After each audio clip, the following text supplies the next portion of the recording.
Hello and welcome to Your Favourite Teacher. So continuing on with exam revision and practice for tomorrow's Literature Paper 1 exam, if you're listening to this in real time. I'm going to look at A Christmas Carol now, and I have 3 extracts that I'm going to work through. So I'm not really going to be drawing too much on the rest of the story. I'm just going to be tackling the extracts and thinking about how you make sense, what sort of things you might pick out. Obviously, the most important thing is making sure that you know your focus before you start reading your extracts. So you know the sorts of things you want to highlight, the sorts of things you're going to pick out. And then you've got to think about linking it to the rest of the story. So looking at section B's now, but again, you do still get an extract. It should be a bit easier to understand than the Shakespeare. The first half of the Shakespeare is quite tricky. But that being said, it is still, these stories were still written a long time ago. And so the language does get a little bit of getting used to. So let's have a look at this practice question. In this part of the novella, the ghost of Christmas Present takes Scrooge to visit Bob Cratchit's house. Okay, and then we've got the extract, and then I'm going to have a look at the question. Starting with this extract, how does Dickens present the importance of family? Okay, and write about how Dickens presents family in this extract and how Dickens presents family in the novel as a whole. So we're going to read through and we want to be thinking about family and how it's presented in this extract, but also maybe think about things that you can link to the rest of the story when you're reading this extract. So here we go. I'll read it first once and then I'll go through it.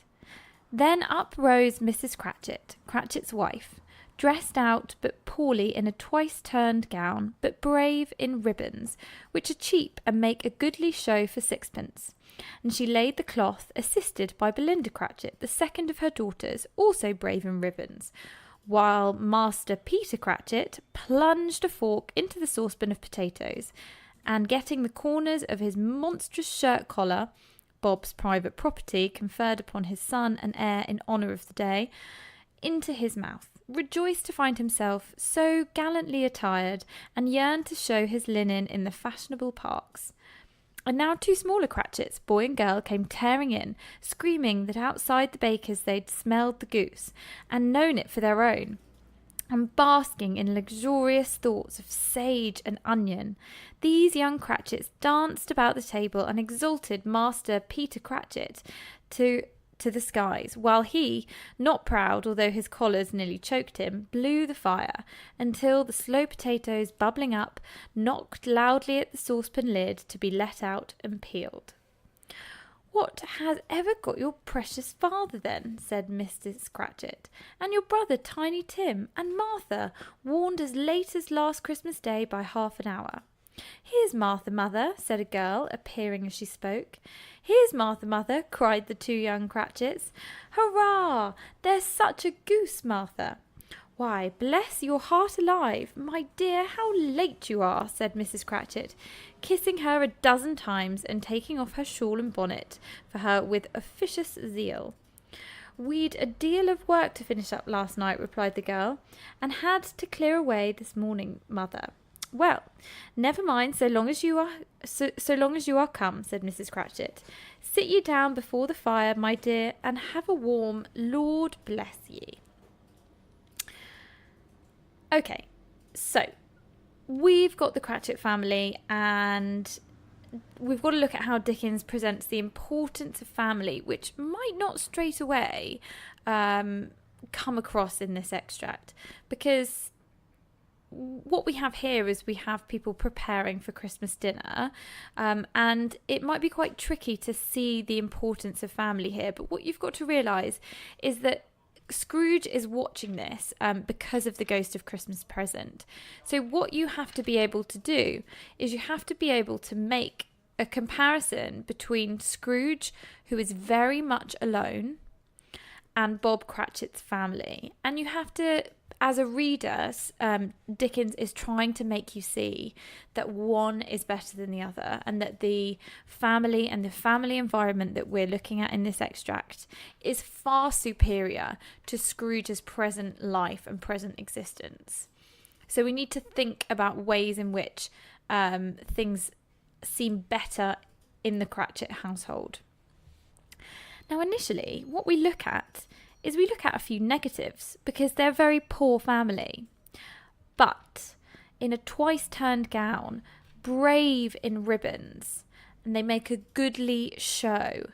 So we've got here a wife, a mother, who makes the most out of a situation. So we know that they have nothing, and we can get that from the extract twice-turned gown.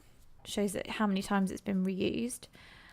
But brave in ribbons, and that juxtaposition there is really nice to show that despite their poverty and their poor, their lack of wealth, she's but brave in ribbons. So Mrs. Cratchit still knows how to make a good effort. So does the second daughter, Belinda Cratchit. And what we have here is we have the assistants. So she's assisted by Belinda Cratchit. And then we've got the image of the Master Peter plunging a fork in the saucepan and getting the corners of his shirt all dirty. And we've got here, again, another look at sort of how poor they are. The fact that the fact that this shirt's been passed down and it's Bob's private property. But actually, the air and honour of the day shows how much significance they're placing upon sharing these special times together. And that shows the importance of family, that they are all together, they don't have very much, but what they have, they wear with bravery, and they enjoy each other's company. They find this an honour to all be together. That's kind of what I'm reading into this. We've got rejoiced. So we've got the son rejoices to find himself so gallantly attired. He yearned to show his linen. So he wants to show off to his family. He wants to... he's proud of what he's wearing. He's got his father's shirt on, and he wants to kind of strut around in it. But really, everything is done here. There's a real sense of joy and a sense of, despite lacking physical... for physical wealth and the clothing here that's being described, despite all of that, we've got a family who clearly love and cherish one another. So the two smaller Cratchits came tearing in, really creates an image here of uncontrollable, but in a gleeful, in a joyous way, screaming that outside the baker's they'd smelt the goose and known it was theirs. That joy and that cherishment and that excitement, I think, really is something that we associate with young children. But here, this is a family that don't have a lot, but the excitement and the fact that the verbs here, tearing and screaming, they're used in a really positive way to show the elation of the younger members of that family, and that really shows the importance of having this strong family, and why it's so significant, and why it just, how lovely this scene is. Basking in luxurious thoughts of sage and onion. Gosh, if only children today could bask in luxurious thoughts of sage and onion. We've got really here a family that has so little but cherishes so much. And I think Dickens is really presenting that through these descriptions of the food. Well, it's not even a description of the food, it's a description of their imagination and their joy at the food. The young Cratchits dance about the table, tearing, screaming, dancing. This is a sight and a scene that is full. It's really, really full. There's lots going on. We've got them dipping their fingers in the food, and all of this really helps create a real visual of a Christmas experience with a strong family unit. And remember, it's really important that this is being shown to Scrooge, because this is what he's missing out on. Scrooge, we know, is alone. Scrooge, we know, values the wrong things. Scrooge doesn't value family, and what Dickens is showing, and what the Christmas present is showing Scrooge, is really that actually the joy comes not from money and not from things, but from a unit such as this one. Just to continue now, we've got the really nice imagery here of the potatoes bubbling up, knocked loudly. That personification there of the potatoes knocking on the lid to be let out and peeled. Again, it's like this idea of bubbling up. We've got the children's excitement is bubbling up. We've got the potatoes bubbling up. The whole thing really creates this scene of excitement that we associate with Christmas. The importance of family, again, with the mother anxious about where Martha is, and she doesn't, what's ever got to them, like, where are they, because Christmas isn't Christmas without family. That's kind of the implication. And then they're all, crying out in unison, here's Martha, mother, here's Martha, mother, hooray, there's such a goose. We've got with this dialogue here and with this description, the main things that are coming across are the joy and excitement of this day, and this day being shared. So the fact that they're, hooray, at the fact that their sisters arrived, this again shows the importance of family. The day is not the same in solitude. Why, bless your heart alive, my dear, how late you are. We've got this terms of affection and endearment here with my dear. And we've even got the affectionate kissing her a dozen times. It's a really nice image here of a mother who's just overjoyed at the arrival of her daughter. We did a deal of work to finish up last night, replied the girl. We had to clear away this morning. Well, never mind, as long as you are come. Sit you down by the fire, my dear, and let's have a warm, Lord bless you.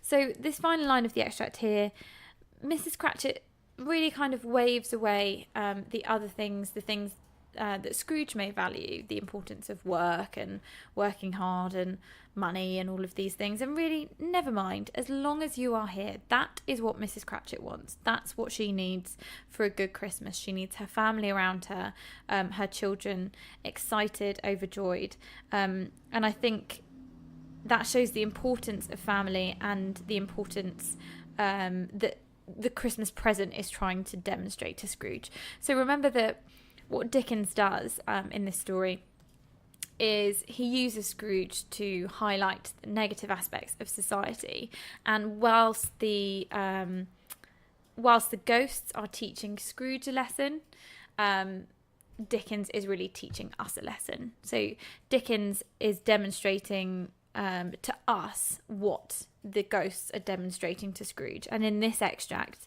we see joy and we see excitement and we see love, and that seems to warm our hearts much more than the scenes we have of Scrooge counting money. And that's what he's trying to put across, how important and how valuable the family unit is. Okie dokie. So I'm going to have a look at another extract now. So in this extract, the Ghost of Christmas Past shows Scrooge Bell's home.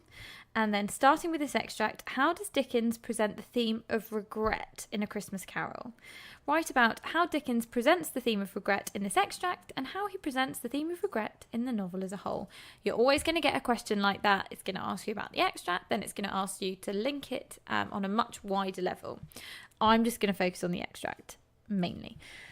So let's have a read through, and then I will go through it again, picking out the bits that I think are important. But as always, with your first reading, when you get in there, get your highlighter or your pen to circle things that you think might link to regret. They were in another scene and place, a room not very large or handsome, but full of comfort. Near to the winter fire sat a beautiful young girl, so like that last that Scrooge believed it was the same, until he saw her, now a comely matron sitting opposite her daughter. The noise in this room was perfectly tumultuous, for there were more children there than Scrooge in his agitated state of mind could count. And unlike the celebrated herd in the poem, there were not 40 children conducting themselves like one, but every child was conducting itself like 40. The consequences were uproarious beyond belief, but no one seemed to care. On the contrary, the mother and daughter laughed heartily and enjoyed it very much, and the latter, soon beginning to mingle in sports, got pillaged by the young brigands most ruthlessly. What would I not have given to one of them? Though I never could have been so rude. No, I wouldn't for the wealth of all the world have crushed that braided hair and torn it down, and for the precious little shoe, I wouldn't have plucked it off, God bless my soul, to save my life. As to measuring her waist in sport as they did, bold young brood, I couldn't have done it. I should have expected my arm to have grown round it for a punishment and never come straight again. And yet I should have dearly liked, I own, to have touched her lips, to have questioned her, that she might have opened them, to have looked upon the lashes of her downcast eyes, and never raised a blush, to have let loose waves of hair, an inch of which would be a keepsake beyond price. In short, I should have liked, I do confess, to have had the lightest licence of a child, and yet to have been man enough to know its value. But now a knocking at the door was heard, and such a rush immediately ensued that she, with laughing face and plundered dress, was borne towards it in the centre of a flushed and boisterous group, just in time to greet the father, who came home attended by a man laden with Christmas toys and presents. Then the shouting and the struggling and the onslaught that was made on the defenceless porter, the scaling him with chairs for ladders to dive into his pockets, despoil him of brown paper parcels, hold on tight by his cravat, hug him round his neck, pommel his back, and kick his legs in irrepressible affection. The shouts of wonder and delight with which the development of every package was received, the terrible announcement that the baby had been taken in the act of putting a doll's frying pan in his mouth, and was more than suspected of having swallowed a fictitious turkey glued on a wooden platter. The immense relief of finding this a false alarm, the joy and gratitude and ecstasy. They are all indescribably alike. It is enough that by degrees the children and their emotions got out of the parlour, and by one stair at a time up to the top of the house, where they went to bed and so subsided.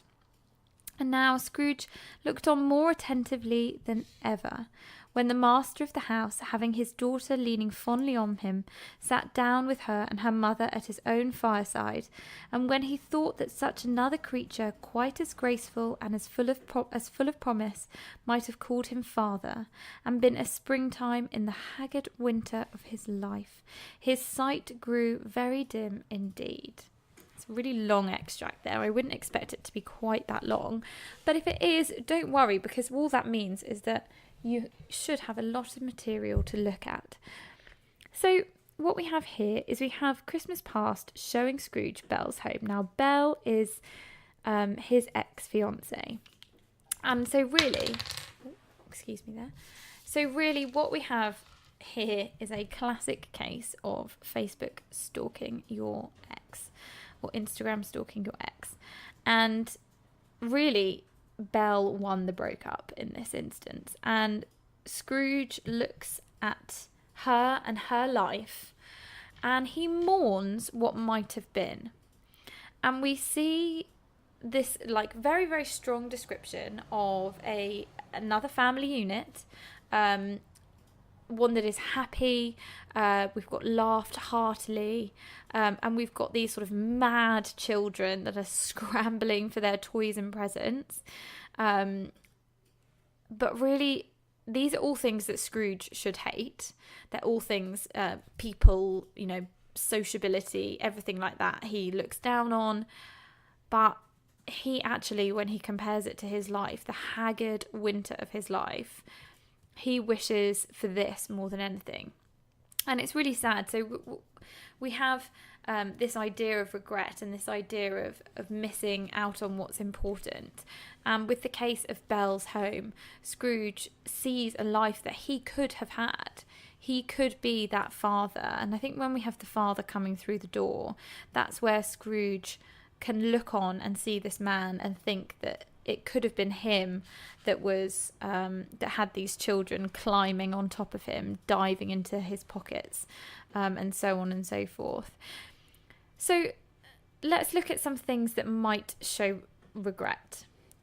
So remember that regret in this instance is being shown because he's looking at what could have been. So he's looking at this scene. So anything that shows this scene as positive is Dickens presenting Scrooge's regret, because Scrooge could have had this. So it's regretful that he's looking at this and he sees this comfort and this joy. So even though the room isn't very large, very handsome, we have but full of comfort.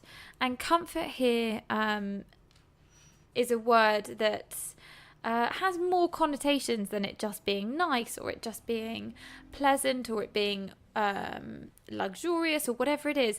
The idea of comfort and something being comforting brings us, it has an element of warmth and love. And I think so straight away we see that this is a place that someone would want to be in. And Scrooge is wanting to be in this situation. The room was perfectly tumultuous. Got a bit of an oxymoron there, because if something's tumultuous, it's kind of higgledy-piggledy and all over the place and completely chaotic.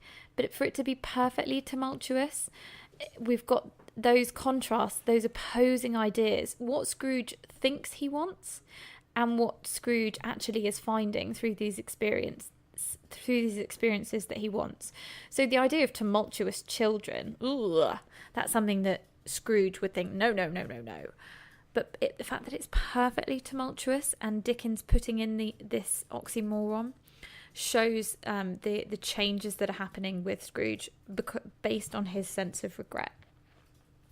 Scrooge is in an agitated mind. That's something else that we figure out. That's in the fourth line of this extract. Scrooge in his agitated mind can count. And these children seem really quite chaotic.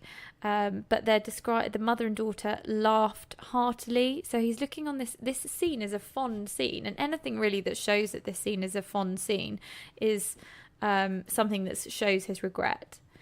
We've got really his first admittance to himself.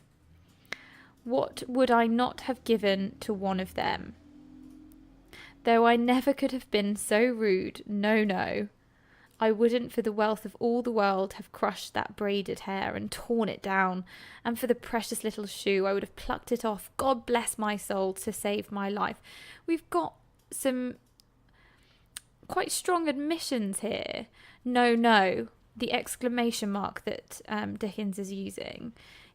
Scrooge is sort of talking to himself here and thinking about how he would behave in this situation. He would never have crushed that braided hair. Precious little shoe. He's looking at everything.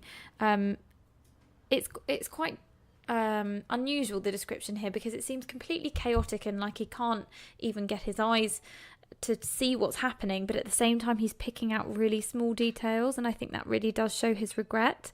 The fact that he can zoom in on for the precious little shoe or the braided hair, these specifics show a real sense of desire and a sense that he really is trying to put himself in this situation, and I think that all is because of his regret.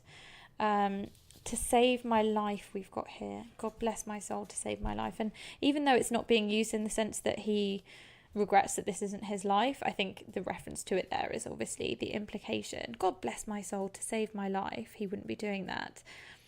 But really, his life is lost because of his actions, and we see that whole regret throughout this. I couldn't have done it, he says time and time again. There's things, I could never have done this. I could never be so rude. I couldn't have done it.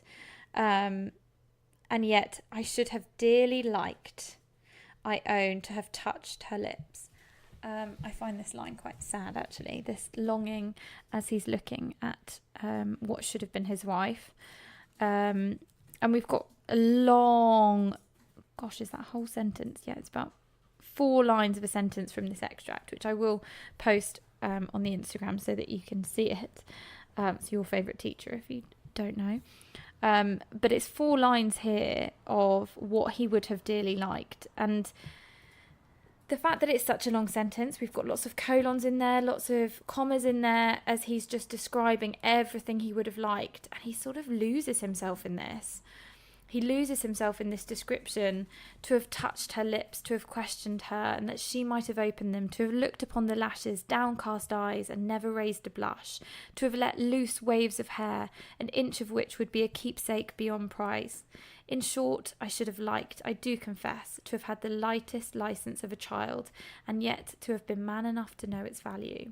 Really beautiful words here.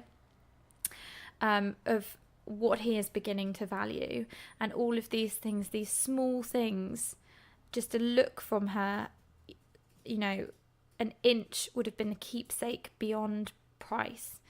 He's the use of the term price here, we know how much Scrooge values money, and he's now starting to value different things. He's starting to value love, and he's starting to value family, and the fact that he values and considers, an inch of her hair to be a keepsake that is invaluable. And I do confess to have had the lightest license of a child, and yet to have been man enough to know its value. I think his change is really happening here, and we see that change. And I think that the theme of regret is important, because the regret is what allows Scrooge to change and grow. So those 2 things work hand in hand in this extract. We've got looking at what could have been, and we've got the regret that it isn't. And through that distress, Scrooge is able to grow and change. So other things I might pick out, irrepressible affection. Again, it's just these descriptions of this family and this love. It seems just glorious.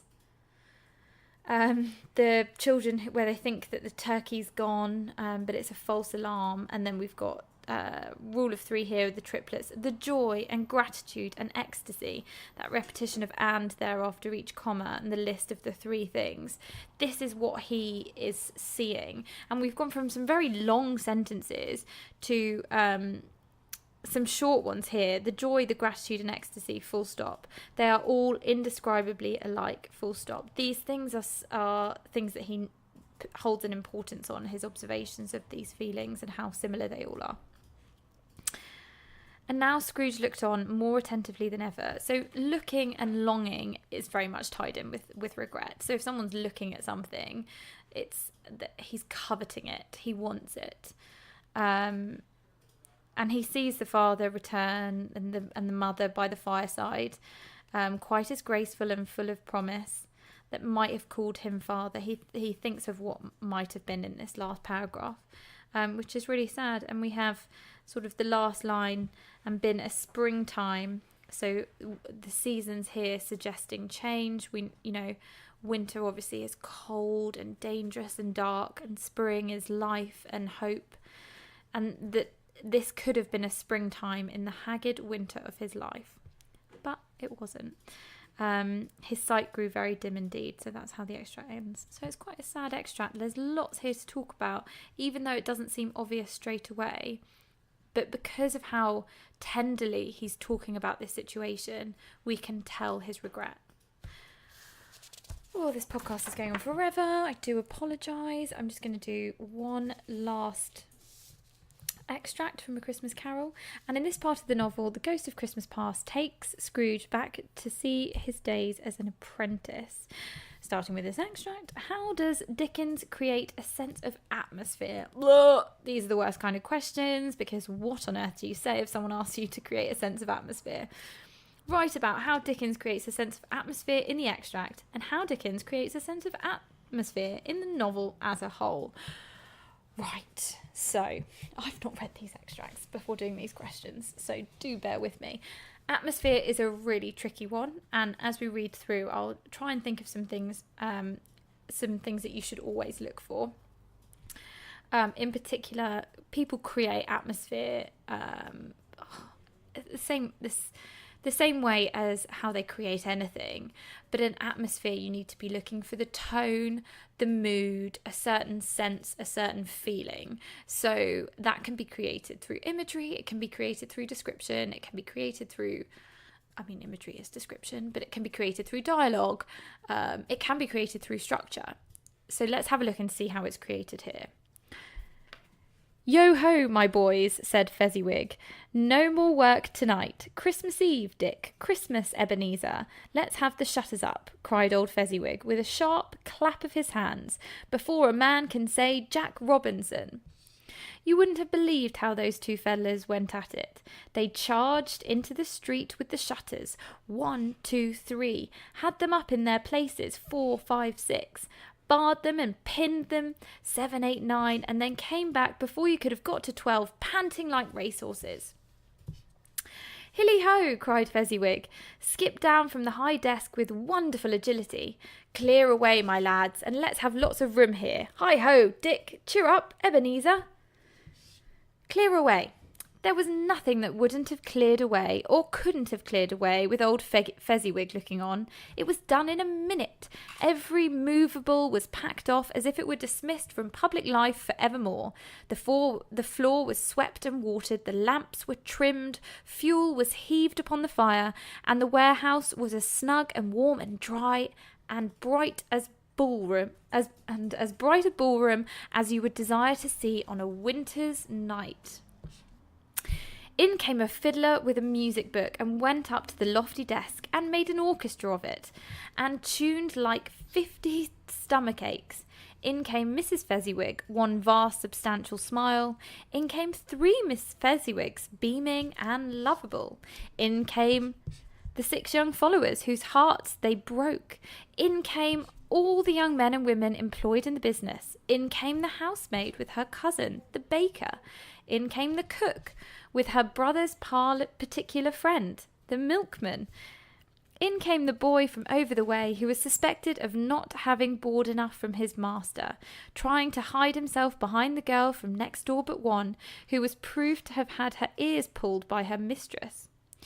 In they all came, one after another, some shyly, some boldly, some gracefully, some awkwardly, some pushing, some pulling. In they all came, anyhow and everyhow. Away they all went, 20 couple at once, hands half round and back again the other way, down the middle and up again, round and round in various stages of affectionate groping. Old top couples always turning up in the wrong places, new top couples starting off again. As soon as they got there... Oh, sorry, I've lost my place. All top couples at last, and not a bottom one to help them. When this result was brought about, old Fezziwig, clapping his hands to stop the dance, cried out, "Well done!" And the fiddler plunged his hot face into a pot of porter, especially provided for that purpose. But scorning rest upon his appearance, he instantly began again, though there were no dancers yet, as if the other fiddler had been carried home, exhausted, on a shutter, and here were a brand new man resolved to beat him out of sight or perish. Whew. Well, that's quite a mouthful, but you won't have to be reading it out loud in your exam, luckily for you. The atmosphere that's created here. See, normally when I look for an atmosphere, I'm assuming it's going to be dark and sinister or scary. But this was quite the contrary. This atmosphere was one of excitement and one of anticipation and 100 different things going on at once. And it's a busyness. And so let's have a look through and see how Dickens creates this atmosphere. Well, certainly straight away, we've got dialogue. "Yo-ho, my boys." Affection straight away from Fezziwig, who seems to be in really good spirits. "No more work tonight. Christmas Eve, Dick. Christmas, Ebenezer. Let's have the shutters up." The fact that he cried old Fezziwig and with a sharp clap of his hands. He wants this now. But what he wants now, it's not like he's dictating as a nasty boss. He's saying it's Christmas Eve. We're having this party now, and he's ready to celebrate. And that's his priority. So this sort of bossy demeanour is for a good cause in this instance. No more work tonight. And we've got the structure actually is done really significantly here. Yo ho my boys, exclamation mark. No more work tonight, full stop. Christmas Eve, comma, Dick. Christmas, Ebenezer. So he's saying, come on, it's Christmas. Cried old Fezziwig. And the actions here, the sharp clap of his hands like he's making an instruction. So the dialogue here is really important. So straight away we've got Fezziwig giving the orders. And then you wouldn't believe it how those two fellas went at it. Charged. So the verb charged. So we've got clapping of the hands. We've got them charging into the street. And then we've got some dashes here. So we've basically got the men that are going about their business. And in between we've got two things. We've got the description of what's happening and then this counting. So 1, 2, 3, had them up in their places. 4, 5, 6, barred them and pinned them. 7, 8, 9. So the use of this clever punctuation here, where we've got the two things going on side by side, really shows the busyness, because the reader's reading the counting, but they're also reading what's the description of what's happening, and it's these men preparing. Panting like racehorses, nice simile there to show the enthusiasm of the preparations, which we've seen anyway from this counting that's going on and the use of the dashes and the numbering. So we've got dialogue so far, we've got the short sentences, we've got the instructions from Fezziwig, we've got the how it's being described, these men going about doing their preparation. So it's with the dashes and the counting alongside the phrases which are saying what they're actually doing, and we've got the simile, panting like racehorses, so we've got imagery in there as well. More dialogue as Fezziwig's hi ho Dick, chirrup Ebenezer. He's constantly referring to the people that work for him as my lads, so my lads, my boys.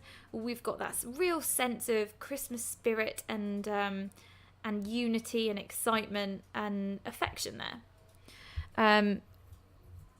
So the instructions are going alongside what's happening and whilst the scene is being described. So all of these things are showing this atmosphere of excitement and busyness. There was nothing they wouldn't or couldn't have cleared away with Fezziwig looking on. It was done in a minute.